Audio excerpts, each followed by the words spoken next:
Welcome to the week that was. Archie Manning arrives. Texas looking good. Their star quarterback goes down and their backup, Arch Manning, the hero, saves the day. Showed exactly why Saturday in Austin, Manning was pressed into unexpected action after viewers departed versus the mighty UTSA due to a strained abdomen, and immediately set the night ablaze with a 19-yard touchdown on the very first throw. That's enough network dribble!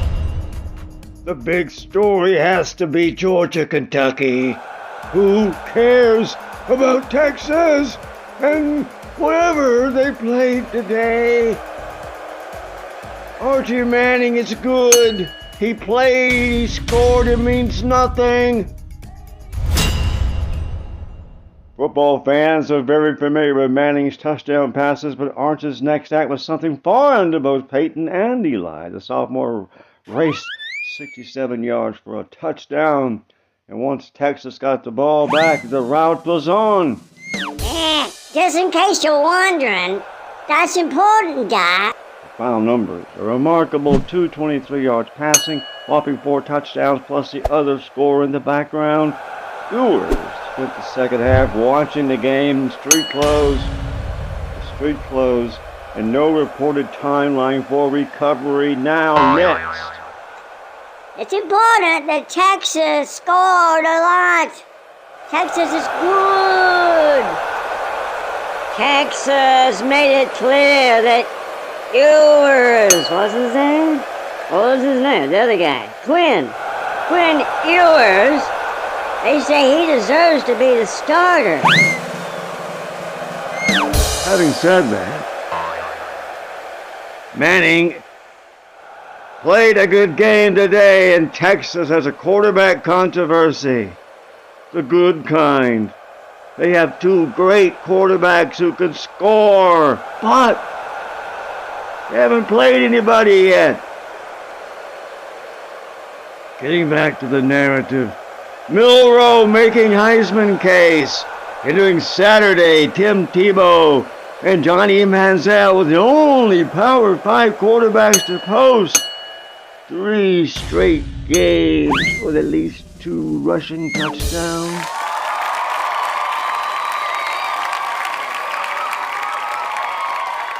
The list is now 3 after Jalen Milroe capped a brilliant 3-week start under Kalen DeBoer at Alabama with an incredible showing in a dominant win at Wisconsin. The senior threw for 196 yards and 3 scores, and rushed for 75 yards and 2 touchdowns. As the Crimson Tide hung 42 points on the Badgers. Let's not get too upset about the recent developments. Close game for Georgia with Kentucky. Texas blows their team out, so does Alabama. Georgia looks weak, but not as weak as Florida. Billy Napier's in trouble down there. The next time Florida plays in the swamp is October 5th. UCF comes to town. Don't expect Billy Napier to lead the Gators out of the tunnel. Well, at least if the fans had anything to say about it. They're not happy. Well, why should they be? Is it worth talking about? No. We shall continue. Kentucky punts away Georgia upset bid. The narrative continues. You do understand this is the official narrative, not ours. We will give you that later. Well, back to the point. Kentucky had a chance to do something nobody has done to Georgia in the last 42 tries. What's that? They tried to take down the Bulldogs in a regular season contest. They were trailing by 1.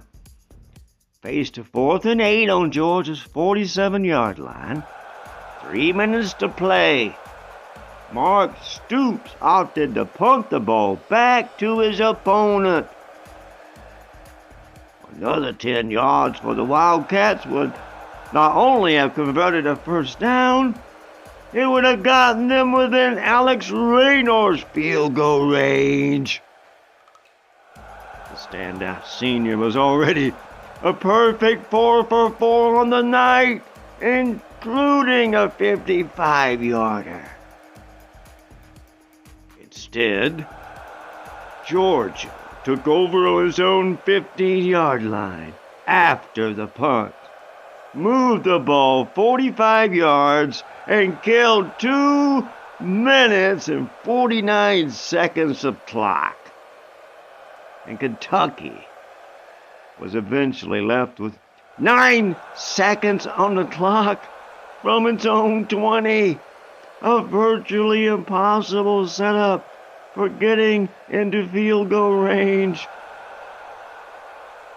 Stoops' decision boiled down to whether he thought his team had a better chance of A, stopping the Bulldogs 3 times, making them punt, and then having his offense move the ball into field goal range on an elite Georgia defense, or B, gain 8 yards, convert a first down. He chose the former, and as a result, the Bulldogs remain undefeated, and for no other reason than a boneheaded coach's decision. Georgia did nothing to help its case. We'll talk about that a whole lot later. You can be rest assured on that one.